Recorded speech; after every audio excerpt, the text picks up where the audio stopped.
kung saan ito, maaari daw pong ginagamit, ito hindi lang natin sure. Totoo ba na ginagamit lang ang barilan sa Senado para nga po dito sa delaying tactics tungkol nga po dito sa impeachment ni Vice President Sara Duterte at maging distraction na din sa pag-alis ni Bato de la Rosa. Yan yung sabi ni Senator Erwin Tulfo. May katotohanan nga ba ito? Actually, kung ako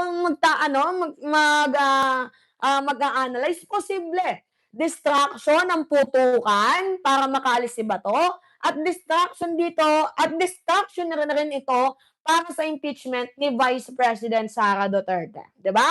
Anyway, panoodin muna natin, mga minamahal. Alright. Hapon sa press con, sinasabi po ng DILG at ng PNP, hindi pa sila sigurado doon sa mga paratang na yung nangyari sa Senado ay staged. Kayo po, ano ang komento nyo doon?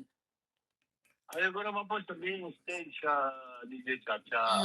Yung sinasabi ko lamang po na mukha yung mga putok lahat ay galing po dito sa Senado. Ang kailangan imbestigahan, ano po nag-trade? Yung putok ay galing talaga mismo sa Senado, which is totoo. Todasay, thank you. Which is totoo na yung putukan nang galing sa Senado, pero ano yung hugot? Sinabi na din mismo ni Erwin Tulfo. Pakinggan natin 'to, mga minamahal, dahil parang, tangay na ninyo, niloloko nyo kami, wag ganon. Hindi kami mga tanga. Tingnan niyo yung Tulfo brothers, 'di ba? Talagang kinakalaban na din itong kampo nila Duterte at ni Bato de la Rosa kasi hindi makatarungan, niloloko niyo yung taong bayan, 'di ba? Nag-trigger ba ito? Kasi marami pong speculation, lumalabas po ngayon. Kaya nagkaroon na ng putukan para makatakas. Sabi ni Elena Garcia, it was intended to confuse the media reporters inside the Senate. That's what Aplaska did.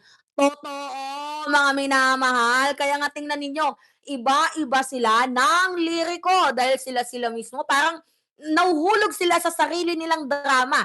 Kaya nga sabi ko, dapat inimbitahan ninyo si Director Bobet para maganda yung flow, yung daloy, 'di ba? Mga minamahal ng ano ninyo, ng what do you call this, ng drama ninyo, ng sarswela ninyo.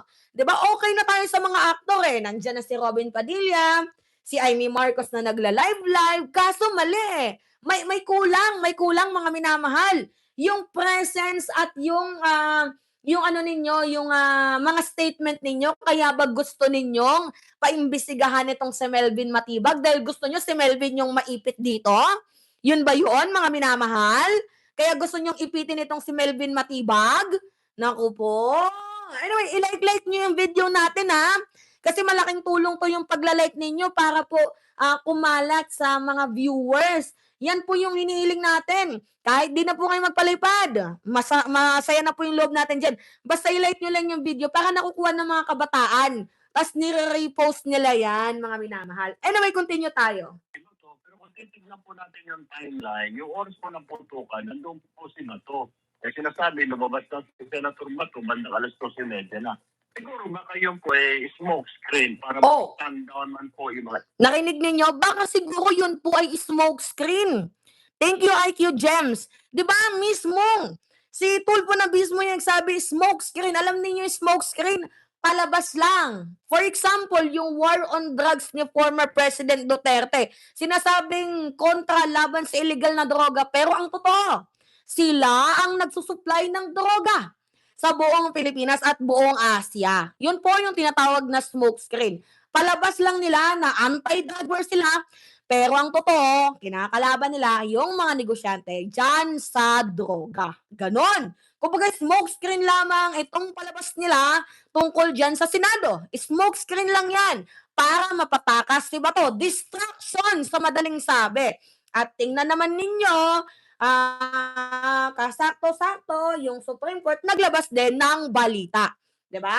NBI, umalis na po sa DSIS, kung sino man po nagbabantay doon, para medyo maluwag-luwag na po, hindi na po yung security around the Senate.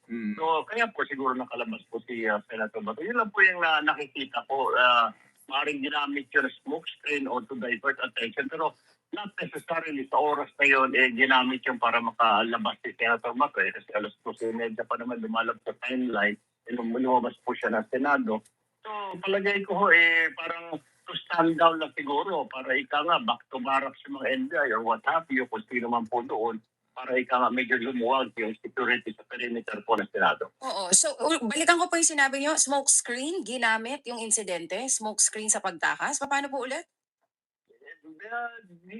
Parang gano'n, hindi, pero not necessarily that very same moment, umalis po si Senator Bato. Parang ginamit yung smoke screen po yon para yung attention po, ma-focus dun sa barilan, ma-focus po, lahat po tayo nakaglo doon na lumalabas po. Very first a few moments after that incident, nagka-exchange of gunfire. Ang ating mong paliwanag, dahil sabi po ni SP Cayetano, we are under attack. Diba? Oy, by the way, thank you pala dito kay ano, paano ba 'to i-heart?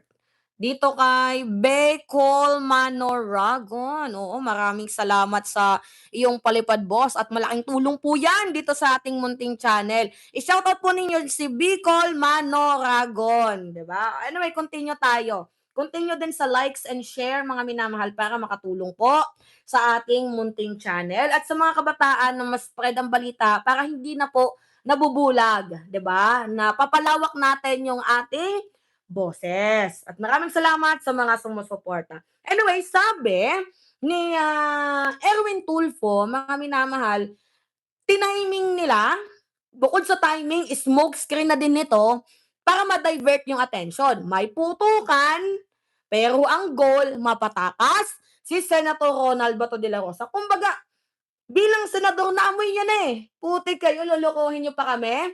Anong tingin niyo sa amin, mga pinanganak kahapon? Parang ganun yung gustong sabihin ni Erwin Tulfo. Hindi kami loko-loko. Huwag niyo kaming lokohin. Hindi kami mga pinanganak kahapon. Huwag niyo kaming ginagago. Kumbaga, sabi ni Erwin Tulfo, smoke screen lahat ng ito palabas and directed by Boy Sile. Ganon, mga minamahal. So, akala nga po talaga namin, kahit kami sa minority, ba't naman gano'n? Ba't naman nilusob ng NBI ang Senate? Wala nang respeto. Pero malinaw po, lumalabas kaya, hindi naman po nilusob. So, yung conclusion, sa akin lang naman. Bakit lumalabas na hindi nilusob? Kasi nang dahil kay Aplaska. Si Aplaska din ang naglaglag sa kanila. Kasi si Aplaska yung umamin. Yung umamin, mga minamahal, na siya yung nag-warning shots. At up to this moment, yung CCTV na hinihingi natin, hindi pa rin pinapakita. Gets ninyo? Nasaan ang CCTV? Yun lang naman yung gusto naming makita. Yung CCTV footage para nang mapatunayan kung mayroon ba kayong pagkakasala or so whatever. Kailangan lang namin yung CCTV dahil according na mismo kay Alan Peter Cayetano, yung CCTV sinecured na nila at ipinakita daw kay John Vic Remulla. Ngayon, kung pinakita kay John Vic, bakit kay John Vic lang pinakita? Bakit hindi nyo pinakita sa mamamayang Pilipino? Instead na i-secure ninyo, ang gawin nyo, i-post nyo sa social media. Kasi once na na-post yan, hindi na yan mabubura. 'Di ba? Lahat ng tao meron na niyang tinatawag na copy, kopya. Gets ninyo, mga minamahal? May kopya, may copy.